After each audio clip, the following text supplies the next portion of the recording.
어때 강의가 좀 흥미진진해요? 왜냐면 야전에서 직접 경험했던 내용들을 글로 썼고 정말 전달해주고 싶었는데 그게 지금 여러분이 처음이에요. 원래는 이 내용이 소령으로 진급하면 육군대학, 해군대학, 공군대학 그 소령으로 진급한 장교들을 위해 준비한 것들이에요. 그러나 실력 있는 사람은 어째요? 우리 초등학생한테도 충분히 설명해서 학생이 이해할 수 있는 정도의 실력을 갖춰야 진정한 실력 갖추는 거 아니에요? 제가 여러분들한테 이해시킬 수 있는 실력이 있어야 실력이 있다라고 얘기할 수 있는 거 아니에요? 지금 저도 뭐 실험해보고 있는 거예요. 자, 지금 뭘 하고 있냐면 민주주의 원리와 민주주의와 군인 정신 그걸 지금 강의하고 있어요. 제가 지금 꺼낸 구체적인 테마는 민주주의 원리로부터 우리는 어떤 군인 정신을 배워야 될 것이냐. 그리고 민주주의 전제로부터는 또 우리는 어떤 군인 정신을 배워야 할 것이냐.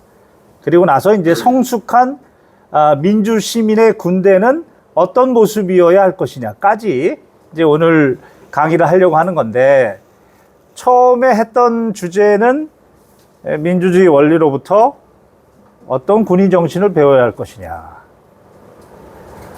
다수의 국민이 정치적 합의를 변경해서 그 산물로 헌법이 변경되면 다시 말해서 대한민국의 최고 가치 규범이 변경이 되면 군인은 변경된 현행 헌법을 기준으로 가치 판단을 한다. 이게 첫 번째 군인이 배워야 될 정신이다. 이렇게 말씀을 드렸고요. 이제 두 번째 이제 민주주의의 전제로부터는 어떤 걸 배워야 될 것이냐 이 부분인데요. 민주주의의 전제라고 하면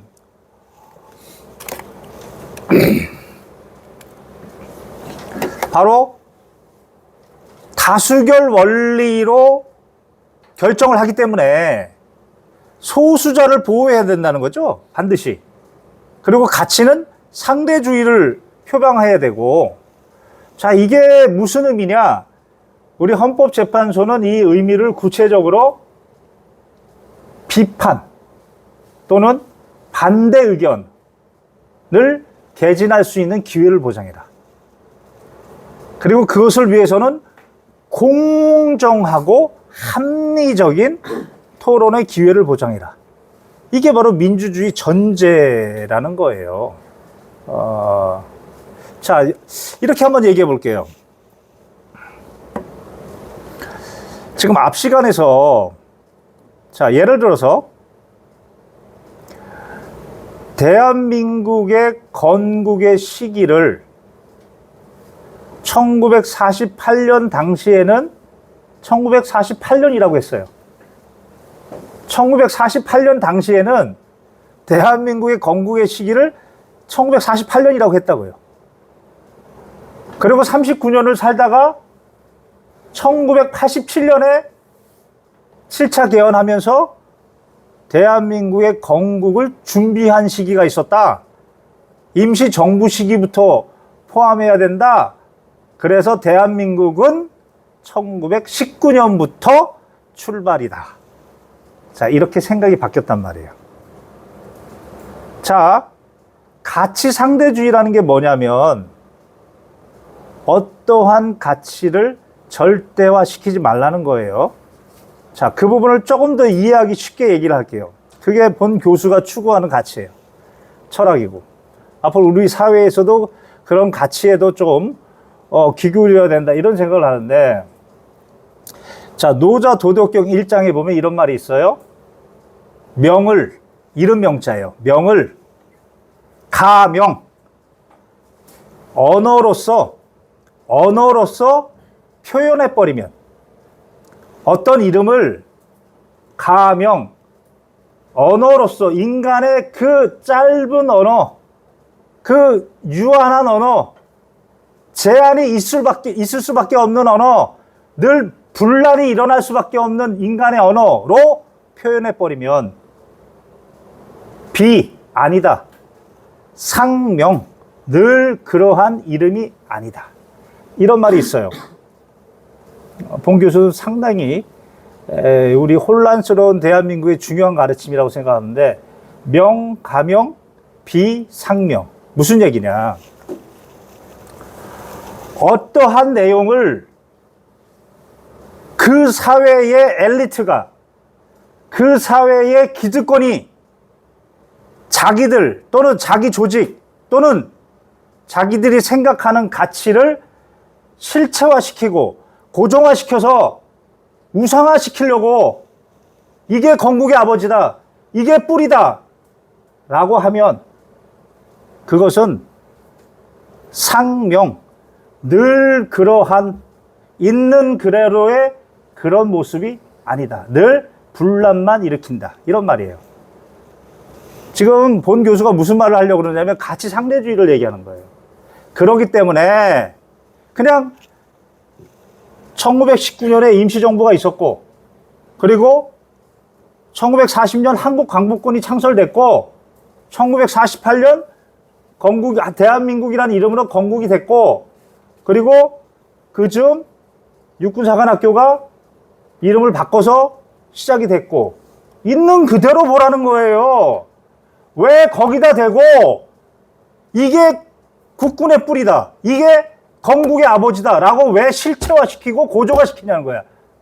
그런 기득권의 욕심이다. 엘리트들의 욕심이다. 민생하고는 아무런 문제가 없어요. 민생하고는. 정치의 목적은 국민을 잘 살게 해주는 거지, 뭐가 건국의 아버지고 뭐가 대한민국 국군의 뿌리고, 그거는 학자들이 학생들한테 객관식 문제 내고 고르라고 할 때 필요한 거지, 우리 민생하고는 아무런 문제가 없어요. 무슨 말인지 가요? 정치인들이 그런 거 가지고 다툴 때가 아니라고요. 정치인들은 오로지 국민을 먹고 살때 하는데 다퉈야 되는 거지. 다시 말해서 정치인 그들이 추구하는 그들의 가치, 그들이 우상화하려는 것을 우리 국민들한테 실체화시키고 고정화시켜서 분란만 일으키고 있다. 그것은 바로 이 민주주의의 전제로부터도 비판할 수 있다는 거예요. 민주주의가 다수결로 결정이 되려면 반드시 전제가 뭐냐면 소수자를 보호해야 되고 가치가 상대적이다. 즉 내가 지금 결정한 것도 변할 수 있다. 상대방이 주장한 것이 다수결로 채택될 수 있다. 그렇다면 무엇을 고정화시키려고 노력을 할 필요가 있어요? 무엇을 언어로 실체화시키려고 노력할 필요가 있어요? 지금 이 민주주의 전제에서 중요한 철학이 바로 그거예요. 있는 그대로를 봐야 되는 거예요. 있는 그대로. 있는 그대로 중에 어떤 것만 뽑아서 역사에서 강조하려는 것. 그 집단의 욕심이에요. 우리 역사에는 아무런 하등의 도움이 안 되는 그들의 욕심이에요. 무슨 말인지 이해가세요? 자, 계속 설명을 하면, 자, 우리 군대에서도 이 소수자 보호와 가치 상대주의가 이제 우리 헌재에서 말하는 비판하고 반대하는 의견을 개진할 기회, 그리고 합리적이고 공개적인 토론을 보장받을 기회, 뭐 이런 걸 보장받아야지만이 민주주의 전제가 충족된다, 이런 의미인데, 우리 군대에서 한번 생각해 보면 군대는 크게 굴영권하고 군정권으로 나뉘어져요. 굴영권, 군정권. 이 부분은 좀 이해를 해야 돼요. 굴영권은 우리 군사 작전, 훈련, 이쪽과 관련된 영역이에요. 군정은 우리가 먹고, 입고, 그 다음에 뭐 인사명령, 이런 부분이고요. 굴령은 국방부 장관으로부터 합참의장한테 위임이 됐고, 군정은 육군 참모총장, 각군 참모총장한테 위임이 됐단 말이에요. 그러면 군정과 관련돼서 중요한 부분이 뭐냐면 군인들 처벌하는 거예요. 군인들 처벌하는 거. 징계를 한다. 여러분들 지금 야전에 징계가 엄청 많아요. 징계를 한다. 보직해임을 한다. 또 무슨 현역 부적합 심의를 한다. 자, 이때 국방부 훈령이나 육군 규정에 뭐라고 돼 있어요? 위원회에서 다수결로 결정한다. 무슨 말이에요? 군정의 경우에 군인의 처벌의 경우에는 반드시가 아니고 거기에는 자, 민주주의 다수결 원리가 들어가 있다고요. 다수결 원리가 들어가 있어요. 그러나 군령의 경우에는 군사 작전과 관련된 부분에서 다수결은 적용되기가 제한되죠. 그러나 군정과 관련된 군인의 처벌에 관해서는 훈령과 규정에 이미 다수결 원리를 적용했다고요. 자, 그러면 다수결 원리가 작동되려면 그 전제가 뭐라고 그랬죠? 비판하고 반대할 의견을 보장해야 돼요. 그게 뭐예요? 내 징계에 대해서, 내 보직해임에 대해서, 내 현역 부적합 결정에 대해서 다툴 수 있는 기회를 줘야 되는 거예요. 자, 이거는 보장돼 있어요. 근데 또 하나 뭐예요? 공개적이고 합리적인 기회를 줘야 돼요. 공개적이고. 이 부분이에요. 이 부분이 지금 문제예요. 우리 군대에서. 이 부분이 문제예요. 이 부분이. 자, 군령과 관련돼서 군대가 작전을 한다? 보안이에요. 이런 부분은. 그런 부분에 다수결 원리가 적용될 리도 없고요. 그러나 적어도 군정과 관련돼서 군인을 처벌하는 부분은 다수결 원리를 적용했다면 그것이 정당성을 부여받으려면 반드시 공개적인 기회를 줘야 돼요. 공개적인 반대 의견을 개진할 기회를 줘야 된다고요. 그래서 본 변호사가 징계 기록을 그렇게 공개하라고 해도 안 하고 징계위원회에 대해서 그렇게 공개하라고 법에 기피 신청권이 보장되어 있고 대법원 판례에 따르면 그러면 공개하라고 돼 있는데도 공개하지 않고 그래서 무려 130번이나 소송을 했어요. 이거는 코미디예요. 코미디라고요. 징계 기록을 비공개한다. 부분 공개한다. 민주주의 원칙에 반한다. 그리고 정보공개법. 정보공개법이에요. 그 공공기관의 공개에 관한 법률. 줄여서 정보공개법이라고 그래요. 정보공개법에 기에서 소송을 해서 행정소송이 손을 들어줬어요. 공개해라. 그 부분은 민주주의 전제, 즉 공개적인 반박할 기회를 줘야 되기 때문에 기록을 줘야 된다. 자, 피해자 보호라는 부분이 있어요. 피해자 보호라는 건 뭐냐면 피해자가 누구다라고 하는 인적 사항을 보호해 주는 거예요. 누구다, 누가 공개되는 것을 그것을 익명화시키는 거, 그걸 보호해 주는 거예요. 그렇지만 피해 내용, 어떤 내용을 피해를 입었다. 이 내용이 바로 무슨 얘기냐면 군인을 처벌하는 근거거든요. 그리고 그 내용에 대해서 어떤 증거로 처벌을 했다. 그게 바로 기록이 되는 거고요. 그 부분에 대해서는 분명히 전제가 공개적으로 내가 불복할 수 있는 기회를 줘라. 이게 민주주의 전제거든요. 다수결 원리를 적용했다면 다수결 원리로 위원회에서 다수결로 결정해서 징계를 결정했다면 반드시 그 전제가 정보공개법에 따라서 공개할 건 공개해야 하는데 우리 군대가 그것을 하지 않고 있다. 지금도 하지 않고 있다. 우리 군 법무관들이. 그 부분이 바로 그래서 야전이 혼란하다. 헌법의 원리를 무시하고 현실에 적용하지 아니함으로써 그런 자들 때문에 사회와 병영이 혼란스럽다. 이게 헌법재판소 재판관들이 하는 얘기예요. 무슨 말인지 이해 가실 수 있나요? 자, 그래서 우리 헌법재판소가 분명히 이렇게 다수결 원리가 정당화되려면 반드시 비판하고 반대하고 기회를 줘야 된다. 그러려면 공개적이어야 된다. 공개적인 토론의 기회를 거쳐야 된다. 이게 바로 민주주의의 전제로부터 배워야 될 군인 정신이에요. 군령이 아닌 군정의 부분에 있어서는 공개하는 정신을 가져야 된다. 그러려면 뭐요? 정직해야 돼요. 비공개 정신을 여기저기에 적용하려고 하다 보니 군대에서 사건 났을 때 특히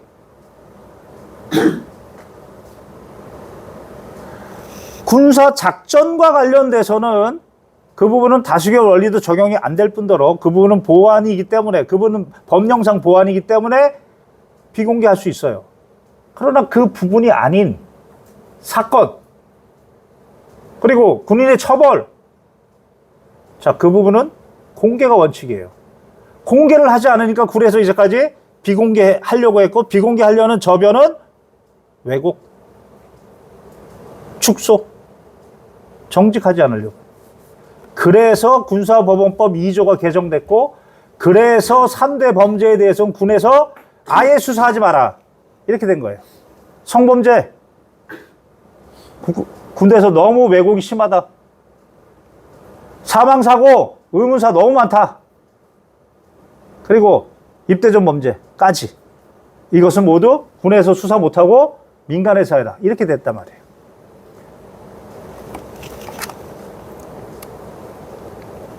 자, 그래서 정리하면 민주주의 원리의 전제는 바로 다수결로 정당화시키기 위해서는 반드시 그 다수결에 속한 의견이라 하더라도 소수자를 보호해야 되고, 그리고 가치는 상대적이다. 즉, 변동될 수 있다. 변동될 수 있다. 변동될 수 있다. 어떤 것든 절대적인 생각을 가지면 안 돼요. 변동될 수 있다. 이런 생각을 가져야 되고, 그러기 위해서는 항상 비판과 반대 의견. 그래서 제가 얘기했잖아요. 지휘관도 자기가 명령을 내릴 때에 반드시 부하로부터 다른 의견이 있는지를 묻는 자세. 나의 명령이 현실에 적용됨에 있어서 제한되는 요소가 있는지, 또는 보완시켜야 되는 요소가 있는지를 물어볼 수 있는 정신, 이것이 바로 민주주의의 전제로부터 도출될 수 있는 정신이다. 이번에 그 최상병 사건은 해당 1사단장이 수색 및 탐색 다시 지시,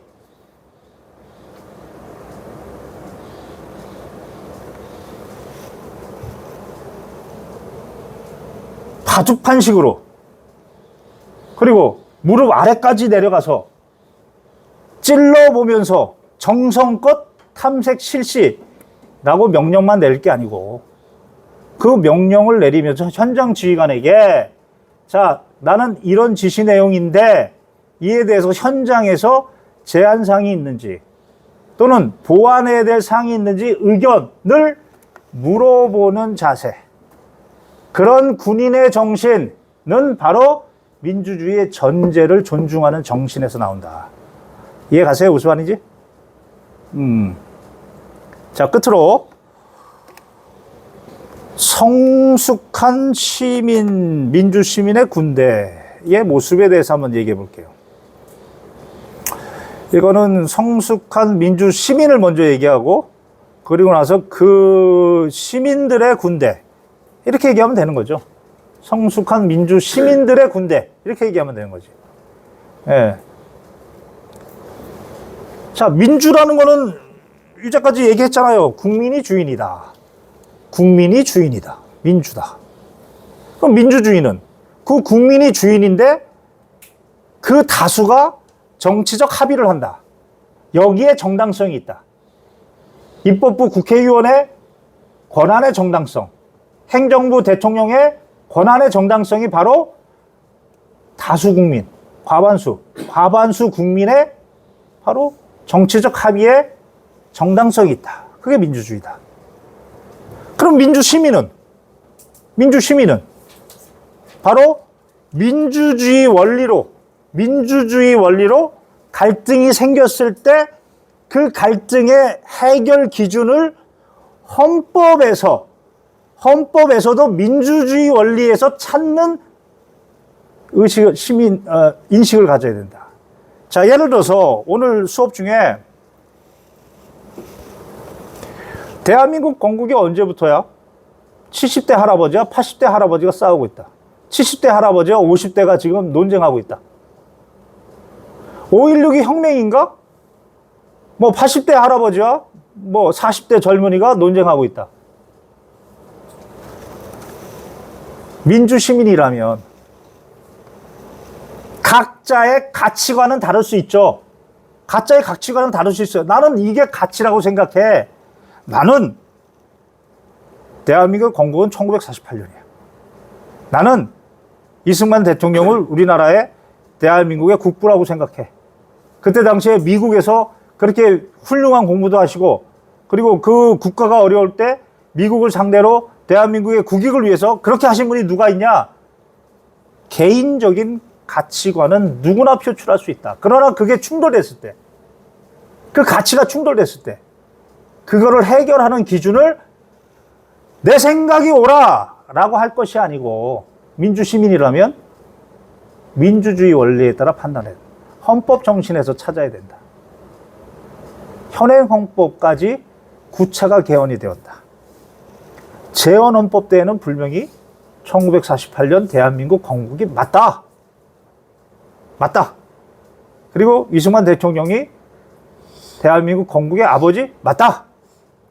그런데 1987년에 39년 후에 구차 개헌이 생기면서, 그러면서 임시정부 때부터 대한민국 시작을 그때부터 잡아버리니까 1919년이 시작이 되어버렸다.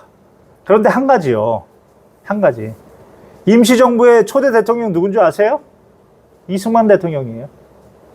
다만 임시정부는 상하이에 있었죠. 중국 상하이. 이름만 초대 대통령이시고 미국에서 활동하셨고, 상하이는 김구 그분이 주로 활동했죠. 그래서 초대 대통령이 이승만 대통령이었고 그 다음 대통령이 김구 대통령이었죠. 하여튼 1987년부터 지금까지 36년 동안은 대한민국의 시작은 임시정부 1919년부터 다가 헌법이다 를 받아들이는 시민, 그게 민주시민이지 않나요? 그렇지 않고 내가 1948년에 내가 40대 교수였는데, 내가 서울대 교수였는데, 예를 들어서 내가 교수였는데 그때는 대한민국 건국 1948년이고, 그리고 내가 39년 지나서 지금 80대야. 내 머릿속에는 대한민국 건국은 1948년이야. 무슨 소리야? 자, 이렇게 말하는 사람이 있다면 그게 헌법을 최고 가치 규범으로 생각하는 사람인가요? 아니라는 거예요. 우리 사회의 갈등은 지금 거기에 있는 거예요. 거기에. 이해 가세요? 무슨 말인지? 거기에 있는 거예요. 거기에. 우리 사회 갈등은. 그러니까 민주시민은 각자의 가치관이 다를 수 있다. 그러나 그 가치관의 해결의 최고의 기준을 헌법에서 찾아야 되고, 그 헌법이 무려 9번이나 바뀌었는데 그 중에서도 현행 헌법에서 찾는 모습, 그것이 민주시민이다. 제 얘기가 객관적이지 않나요? 언제든지 뭐 반대 의견, 비판 의견 있으시면 말씀해 주세요. 그러면 성숙하는 뭐냐? 성숙하는 뭐냐? 성숙하는.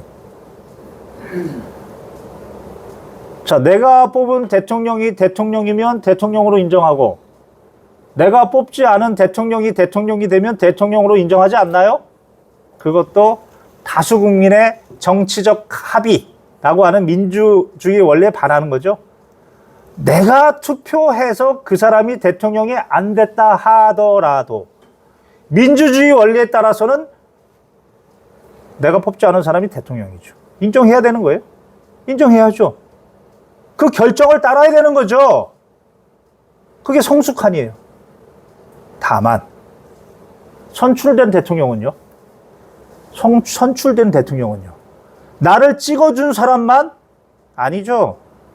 나를 찍지 않은 사람의 비판 의견, 반대 의견 보장해야죠. 공개적이고 합리적으로 토론이 되도록 보장해야죠. 이게 성숙한 민주시민이에요. 무슨 말인지 이해가세요? 국민도 성숙하려면 자기가 뽑지 않았다고 대통령 인정하지 않겠다 이런 자세 안 되고, 선출된 대통령도 나를 반대하는 사람의 의견이라 하더라도 공개적이고 합리적인 토론의 기회를 주어야 하는 것. 이게 헌법 정신이에요. 이게 대통령이 69조에 따라 나는 헌법을 수호한다 라고 하는 참 의미예요. 무슨 말인지 알겠어요? 그게 성숙한 민주시민이고, 그런 성숙한 민주시민이 군인이 되면 그게 바로 성숙한 민주시민의 군대겠죠. 따라서 성숙한 민주시민의 군대는 호헌 정신, 헌법을 수호하는 정신이 있어야 되는데 그거는 현행 헌법이어야 된다. 그리고 지금의 주류 의견이 있다 하더라도, 군대로 얘기하면 지휘관의 명령이 있다 하더라도 나의 의견은, 나의 비판 의견, 나의 반대 의견을 개진할 수 있어야 되고, 이해가요? 의견을 개진할 수 있어야 되고, 그리고 지휘관도 부하의 비판과 반대 의견을 받아들이는 군대. 그게 성숙한 민주시민의 군대다. 그런 군대였다면 그 최승훈 사건은 일어나지 않았다. 무슨 말인지 가시나요? 근데 현실에서는 지휘관의 명령에 대해서, 근데 방법이 필요하죠. 제가 이랬잖아요. L 국방부 장관의 금서 명령에 대해서 헌법소원 제기할 때 나는 이름 빼세요. 다 줄줄이 쫓겨났어요. 나만 남았어. 방식이 중요하죠. 그렇잖아요. 상급자한테 내 의견을 얘기하는 방식이 중요하잖아요. 방식이라는 게 뭐예요? 자, 모욕을 왜 처벌해요? 자, 이거 하나 이해해 보세요. 이거 정확하게 이해하세요. 모욕을 왜 처벌해요? 모욕을 처벌하는 이유는 뭐냐면 상대방의 사회적 평가를 저해야 했다는 거예요. A가 B한테 욕을 했어요. 뭐 동물 들어가는 욕을 했어요. 왜 처벌해요? 사회적 평가를 저하했기 때문에요. 자, 사회적이란 게 무슨 말이에요? 주변에 사람이 있다 이런 얘기예요. 이 부분 정확하게 군생활할 때 정확하게 잘 들으세요. 주변에 사람이 있다 이런 얘기예요. 내가 이 사람한테 걔 X라고 욕을 했대 옆에 사람들이 듣고 있었다. 이 사람에 대해서 욕을 하는 걸 옆에서 듣고 있었다. 아, 얘가 걔 X라고 욕 듣고 있구나 라고 듣고 있었다. 사회적 평가. 이게 공연성이에요. 그게 아니고 둘만 있었어. 둘만. A, B 둘만 있었어. 걷다 대고 걔 X 뭐 X 둘만 있었어요. 모욕죄가 성립 안 해요. 무슨 말인지 가세요? 다만 상관이면 면전 모욕이라고 특별히 우리 군형법에 있긴 하지만 형법에서 말하는, 일반 형법에서 말하는, 따라서 반대 의견, 비판 의견 얘기할 때도 어떻게 해야 되는 거예요? 지휘관이 명령을 내렸어요. 자, 그 앞에서 저 반대 의견이 있습니다. 비판 의견이 있습니다. 라고 얘기를 하면 옆에 다른 사람이 듣고 있겠죠. 부하가. 자, 그러면 이 명령을 내린 사람 입장에서는 어떻겠어요? 내가 명령이 조금 약발이 떨어지나? 모욕감 느낄 수도 있는 거죠. 무슨 말인지 가세요? 따라서 반대 의견, 비판 의견은 어느 때 하는 거예요? 다 끝나고 나서 뭐 카톡으로 지휘관님 저 뭐 면담 신청해 보겠습니다. 그러면 뭐 어느 때 오라고 하겠죠. 그러면 와서 둘이 앉아서 차 마시면서 지휘관님께서 그때 그런 명령을 내리셨는데 저는 개인적으로 이런 의견이 있습니다. 방식이 중요한 거예요. 무슨 말인지 가세요? 병사들한테도 마찬가지예요. 똑같은 거예요. 그대들이 상급자한테도 그런 방식을 택하듯이 병사들한테도 어떤 병사가 있는데 얘가 예를 들어서 업무를 못해요. 또는 뭐 가서 보면 알게 돼요. 여러 가지 질책을 하고 싶어요. 그럼 그게 왜 문제가 되죠? 그거를 옆에서 듣고 있는 사람이 있기 때문에 문제가 되는 거예요. 무슨 말인지 가세요? 사회적 평가라는 게 그거예요. 그러지 말고 이 병사만 따로 부르는 거예요. 병사만. 그게 성숙한이에요. 이해 가세요? 그게 성숙한이라고요. 병사만 불러서 둘이 앉아서 나는 앉아있고 얘는 세워놓고 이러지 말고 그 나중에 이제 인간의 존엄과 가치에서 얘기할 텐데 대등한 거예요. 대등한 거. 내가 앉으면 병사도 안 치고 내가 차 마시면 병사도 차 한 잔 주고 그리고 그때 얘기하는 거예요. 이해 가세요? 오늘 끝으로 하나 또 팁까지 반대 의견 이제 끝낼게요. 반대 의견, 비판 의견을 내되 따로 찾아가서 내는 거다. 절대 지휘관 옆에 누가 있는데 거기서 얘기하는 것이 아니다. 그건 모욕감을 줄 수 있다. 병사도 마찬가지. 병사도 어떤 사항을 지시하거나 또는 질책하고 싶을 때 옆에 다른 병사가 있으면 하면 안 된다. 사회적 평가 때문에. 그것이 헌법 정신이다. 까지 얘기할게요. 자, 오늘 여기까지 얘기하고 또 다음 시간에는 법치국가의 원리와 군인 정신입니다. 자, 다음에 만납시다. 네, 여기까지 합시다.